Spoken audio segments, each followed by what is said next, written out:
Ayan mga guys, nandito na kami sa bahay. Mula ospital, nakauwi na kami. Tapos ito na po yung kanyang kalagayan ngayon. Naka-wheelchair muna. Tapos pagka gustong humiga, bubuhatin ko para makahiga naman siya sa papag. Yan, sa mga tumulong at sa mga sumuporta sa amin para tuloy-tuloy ang kanyang pagaling. Exercise araw-araw para sa ganun siya ay makarecover na tuluyan. Kahit matagal, okay lang, mag-aantay kami basta siya gumaling.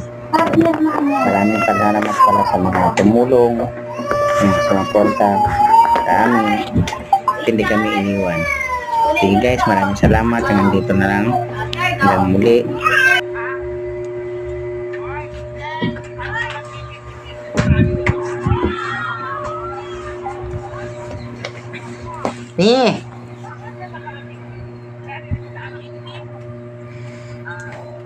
Tingin nga dito,